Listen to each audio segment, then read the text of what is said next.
ನನ್ನ ಹೆಸರು ರಾಧಾ ಅಂತೇಳಿ. ಪ್ರಸ್ತುತ ಪ್ರಶಿಕ್ಷಣ ಭಾರತಿಯಲ್ಲಿ ಶಿಬಿರ ಸಂಯೋಜಕಿಯಾಗಿ ನನ್ನ ಜವಾಬ್ದಾರಿ ಇದೆ. ಫೀಲ್ಡಲ್ಲಿ ಹೋಗಿ ಒಂದು ಶಾಲೆಯನ್ನು ಅಪ್ರೋಚ್ ಮಾಡಬೇಕು, ಅದಕ್ಕೆ ಪೂರ್ವಭಾವಿಯಾಗಿ ತುಂಬ ಸಿದ್ಧತೆ ಇರ್ತದೆ.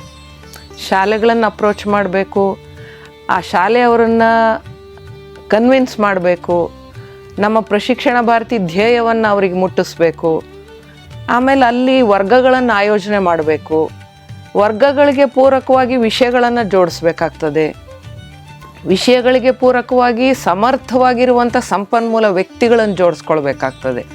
ನಮ್ಮ ವರ್ಗಗಳು ಪರಿಣಾಮಕಾರಿಯಾಗಬೇಕು, ಹಾಗೆ ಮುಟ್ಟಬೇಕು. ಅಲ್ಲಿ ನಮ್ಮ ಪ್ರಶಿಕ್ಷಣ ಭಾರತೀಯ ಮುಖ್ಯ ಧ್ಯೇಯ ಅಂದರೆ ಒಂದು ಶಾಲೆಗಳನ್ನು ಮುಟ್ಟಬೇಕು, ಶಿಕ್ಷಕರನ್ನು ಮುಟ್ಟಬೇಕು, ವಿದ್ಯಾರ್ಥಿಗಳನ್ನು ಮುಟ್ಟಬೇಕು, ಕಡೆಗೆ ಸಮಾಜವನ್ನು ಮುಟ್ಟಬೇಕಾಗುತ್ತೆ. ಒಂದು ನೆಟ್ವರ್ಕೇ ಇದೆ ಇಲ್ಲಿ.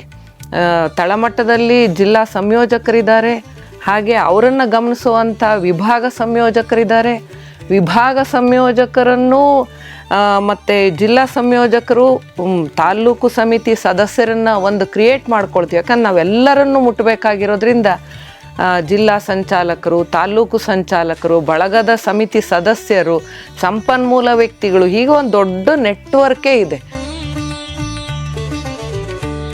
ನನ್ನ ಹೆಸರು ಕೀರ್ತಿವತಿ VN ಅಂತ. ಪ್ರಶಿಕ್ಷಣ ಭಾರತಿ ಒಳಗೆ ನಾನು ಕ್ರಿಯಾ ಸಮಿತಿಯ ಸದಸ್ಯೆಯಾಗಿ ಕೆಲಸ ಮಾಡ್ತಾ ಇದ್ದೀನಿ. ನಮಗೆ ಕೇಳ್ತಾರೆ, ರಾಷ್ಟ್ರೋತ್ಥಾನ ಅಂತ ಹೆಸರು ಕೇಳಿದ ಕೂಡಲೇ ನಮ್ಮಲ್ಲಿ ಬರ್ರಿ ಅಂತ ಕರೀತಾರೆ.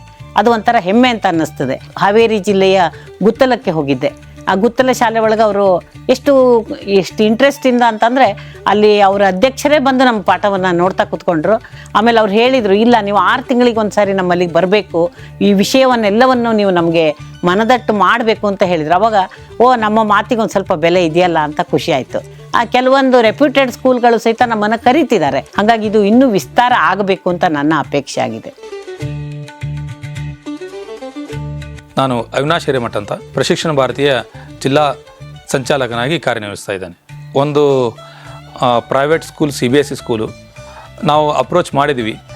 ಅವ್ರು ಆ್ಯಕ್ಚುಲಿ ನಮ್ಮ ಸಿದ್ಧಾಂತದ ವೈರುಧ್ಯ ಸಿದ್ಧಾಂತದವರಾಗಿದ್ದರು. ಅವರಿಗೆ ಒಂದು ಸ್ವಲ್ಪ ನಾವು ಪ್ರಶಿಕ್ಷಣ ಭಾರತಿ ಅಂತ ಹೇಳಿದ ತಕ್ಷಣ ಅವ್ರಿಗೆ ಕಲ್ಪನೆನೇ ಬೇರೆ ಇತ್ತು. ಅವರು ಏನೋ ಇವರು ಬೇರೆ ಹೇಳೋಕ್ಕೆ ಬಂದಿದ್ದಾರೆ ಅಂತ ಅಂದ್ಕೊಂಡಿದ್ರು. ನಾವು ಅವರಿಗೆ ಭಾಳ ಒತ್ತಾಯ ಮಾಡಿ ಒಂದು ವರ್ಗಕ್ಕೆ ಮಾಡೋಕ್ಕೆ ಅವಕಾಶ ಕೊಡ್ರಿ ಅಂದಿದ್ದಕ್ಕೆ ಒಂದು ವರ್ಗ ಮಾಡೋಕ್ಕೆ ಅವಕಾಶ ಕೊಟ್ಟರು.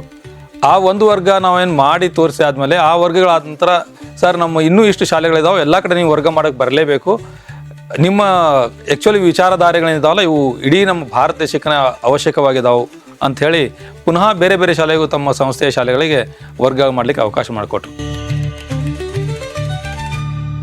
ಡಾಕ್ಟರ್ ವೇದವತಿ ಪುರೋಹಿತ್ ಅಂತ, ಪ್ರಶಿಕ್ಷಣ ಭಾರತಿಯಲ್ಲಿ ಕ್ರಿಯಾ ಸಮಿತಿ ಸದಸ್ಯೆ, ಹಾಗೆ ಇಂಪ್ಯಾಕ್ಟ್ ಅನಾಲಿಸಿಸ್ ಕೋಆರ್ಡಿನೇಟರ್ ಅಂತಲೂ ಒಂದಷ್ಟೇನೋ ಕೆಲಸ ಕೊಟ್ಟಿದ್ದಾರೆ.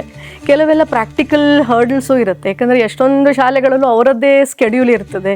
ಅದ್ರ ಜೊತೆಗೆ ಇದನ್ನು ಮಾಡಬೇಕು ಅಂತಂದಾಗ ಒಂಚೂರೆಲ್ಲ ಕಷ್ಟ ಆಗುತ್ತೆ. ಒಂಚೂರು ನಂಗೆ ಅಳಕಿತ್ತು, ಎಷ್ಟೆಲ್ಲ ಶಾಲೆಗಳನ್ನು ನಾವು MOU ಮಾಡ್ಕೊಂಡಿದ್ದೀವಿ. ಬಟ್ ಈ ಒಂದು ವರ್ಷದೊಳಗೆ ಗೊತ್ತಾಗ್ತಿದೆ, ಎಲ್ಲರಿಗೂ ಖುಷಿ ಇದೆ, ಇಂಪ್ಲಿಮೆಂಟೂ ಆಗ್ತಿದೆ. ಹಾಗಾಗಿ ಇನ್ನೊಂದಷ್ಟು ಜಾಸ್ತಿ ಮಾಡೋಣ ಇನೋವೇಟಿವ್ ವೇಸ್ ಒಳಗೆ. ನಾನು ಒಂಚೂರು ಈ ಟೆಕ್ನಾಲಜಿ ಏಡೆಡ್ ಟೀಚಿಂಗು ಕೆಲವೆಲ್ಲ ಟಿಪ್ಸ್ ಕೊಡ್ತಿರ್ತೀನಿ ವರ್ಗ ತೊಗೊಂಡಿರುವಾಗ. ತುಂಬ ಶಾಲೆಗಳವರು ಅದನ್ನು ಅಳವಡಿಸ್ಕೊಳ್ತಿದ್ದಾರೆ. ಸೊ ಅದೊಂಥರ ಖುಷಿ ಅನಿಸುತ್ತೆ ಆವಾಗ.